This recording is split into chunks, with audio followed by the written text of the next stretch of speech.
അങ്ങനെ ഞങ്ങൾ മൂകാംബികയിൽ വന്നു. മൂകാംബികയിൽ വന്നിട്ട് ഫുഡെല്ലാം കഴിച്ച് കുറച്ച് നേരം കിടന്നുറങ്ങിയിട്ട് ഇപ്പോൾ ഞങ്ങൾ വൈകുന്നേരം സൗപർണിക നദിയിൽ കുളിക്കാൻ വേണ്ടി പോവാണ് കേട്ടോ.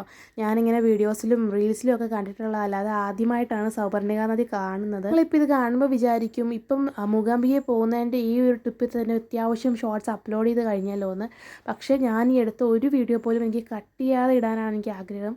അത്രത്തോളം ഞാൻ വീഡിയോസ് എടുത്തിട്ടുണ്ട് കേട്ടോ. കാരണം ഞങ്ങളിങ്ങനെ ഇപ്പം ബ്രില്ലിൻ്റെ ഹോസ്റ്റലുണ്ടായതുകൊണ്ട് തന്നെ അമ്മയൊക്കെ കൂട്ടി ഫാമിലിയൊക്കെ ആയിട്ട് ഞങ്ങൾ വർഷത്തിൽ ഒരിക്കലൊക്കെയാണ് ഇങ്ങനെ ട്രിപ്പൊക്കെ പോകുന്നത്. അപ്പം അതുപോലെ തന്നെ എനിക്ക് വീഡിയോസും ഫോട്ടോസും ഒക്കെ എടുക്കാൻ ഭയങ്കര ഇഷ്ടമാണ് കേട്ടോ. ഞാൻ പഠിച്ചു വരുന്നേ ഉള്ളൂ. പക്ഷേ എന്നെക്കൊണ്ടാവുന്നത് പോലെ ഞാൻ എല്ലാ ബ്യൂട്ടിഫുൾ മൊമെൻറ്റ്സും ക്യാപ്ചർ ചെയ്ത് ഡോക്യുമെൻറ്റ് ചെയ്ത് വെക്കും കേട്ടോ. കാരണം നമുക്ക് കുറച്ച് കഴിയുമ്പോൾ നമുക്കിത് കാണുമ്പോൾ ഭയങ്കര ഒരു സന്തോഷവും ഒരു മെമ്മറിയാണിത് എപ്പോഴും.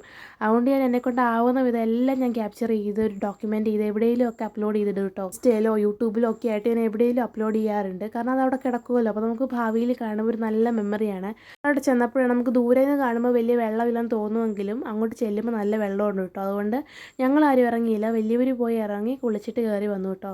ഞങ്ങൾ വേറൊരു സ്ഥലത്തേക്ക് പോകാമെന്ന് പ്ലാൻ ചെയ്തെങ്കിലും പകുതിക്ക് വെച്ച് ഞങ്ങൾ പ്ലാൻ നിർത്തിയിട്ട് ഞങ്ങൾ വൈകുന്നേരം മൂകാംബികയെ തൊഴാൻ പോകണമായിരുന്നു. അതുകൊണ്ട് ഞങ്ങളൊരു ചായ കുടിക്കാൻ വേണ്ടിയിട്ട് ഒരു ചേച്ചിയുടെ കടയിലേക്ക് പോവാം കേട്ടോ.